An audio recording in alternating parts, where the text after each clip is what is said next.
Hello दोस्तों, आज के वीडियो में हम बात करेंगे एसएससी एमटीएस और आने वाले सभी एसएससी के एग्ज़ाम के कुछ क्वेश्चन जो कि प्रीवियस ईयर क्वेश्चन लेके आ रखा हूँ आप सभी के लिए। ये क्वेश्चन आपके एक नहीं तो एक नंबर आपको दिला के ही जाएंगे। आप अगर यहाँ पर सही आंसर देते हैं तो आपको मानिए कि आपकी तैयारी बहुत बढ़िया चल रही है। चलिए आइए शुरू करते हैं कि क्वेश्चन। तो पहला क्वेश्चन आप सभी के लिए लेके आ रहा हूँ कि भारतीय संविधान के मूल पाठ में कितने अनुच्छेद हैं। तो आपको बताना है कि भारतीय संविधान का मूल पाठ था उसमें कितने अनुच्छेद थे। उसमें अनुच्छेद आप जानते हैं कि 395 थे और 22 पार्ट थे। 22 पार्ट जो कि हाल में अभी 25 पार्ट हो गए हैं। और अनुच्छेद की बात करें तो 470 से प्लस हो चुका है। तो इसका आंसर आप जानते ही क्या होगा। इसका आंसर ए होगा।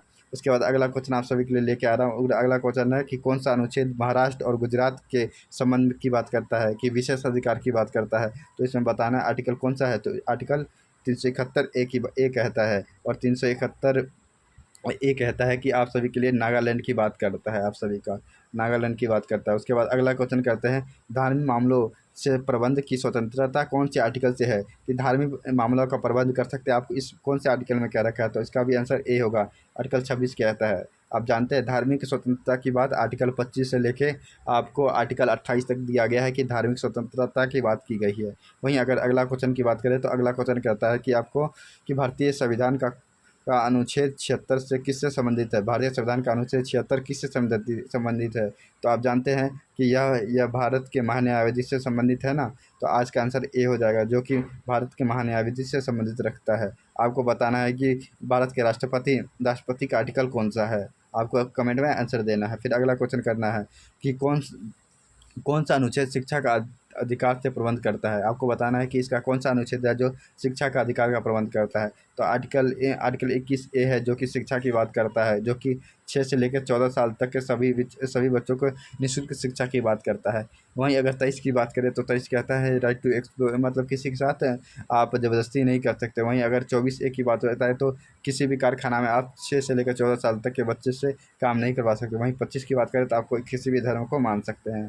फिर अगला क्वेश्चन आप सभी के लिए निकल के आ रहा है कि कोपन का युद्ध किस वर्ष हुआ था। तो आपको बताना है कि कोपन का युद्ध किस वर्ष हुआ था। तो आपको जानते हैं कि कोपन का युद्ध आपको 1054 में हुआ था। इसका आंसर सी हो जाएगा आप सभी के लिए।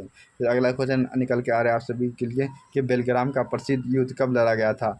कि जब जो कि बेलग्राम का युद्ध जो कि हुमायूं और शेरशाह सूरी में जो लड़ा गया था बेलग्राम का युद्ध, वो कब लड़ा गया था। वो आप सभी के लिए 1540 में लड़ा गया, जो कि आंसर आप सभी के लिए ए निकल के आएगा। वही अगला क्वेश्चन है आप सभी का कि पानीपत की लड़ाई, पहली लड़ाई कहाँ हुई थी। तो पानीपत की पहली लड़ाई आप सभी के बताइए कि कहाँ हुई थी। पानीपत की पहली लड़ाई आप जानते ही हैं कि 1526 में हुई थी। और किसके किसके बीच में हुई थी आपको ये कमेंट में जवाब देना है, कि कमेंट बॉक्स में जवाब देना है। वहीं अगर ट्रेन टू पाकिस्तान के लेखक कौन थे, आपको बताना है इनमें से ट्रेन टू पाकिस्तान पुस्तक के लेखक कौन है। तो इसमें ट्रेन टू पाकिस्तान की पुस्तक आप सभी के लिए खुशवंत सिंह ने लिखी थी।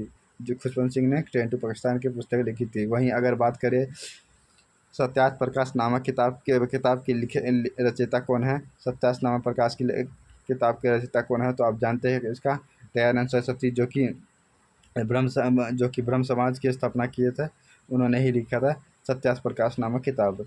वहीं अगर बात करें हर्षवर्धन की जीवनी हरचरित किसके द्वारा लिखी गई है। हरचरित एक ही बंदे ने लिखी है, जो कि जिसका नाम है बाणभट्ट। बाणभट्ट ने हरचरित पुस्तक लिखी है। फिर अगला क्वेश्चन आप सभी के लिए लेके आ रहा हूँ।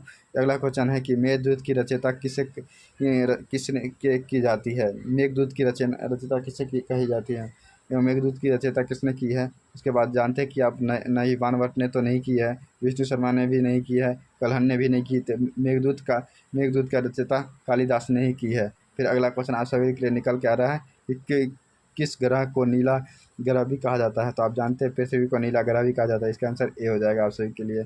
फिर अगला क्वेश्चन आप सभी के, महात्मा गांधी ने सबसे पहले किस आंदोलन का नेतृत्व किया था। तो आप जानते हैं सबसे पहले 2015 में जब 1915 में जब भारत आए थे, महात्मा गांधी 1915 में जब भारत आए थे तो सबसे पहले चंपारण सत्याग्रह करे थे, जो कि 1917 में चंपारण सत्याग्रह किए थे।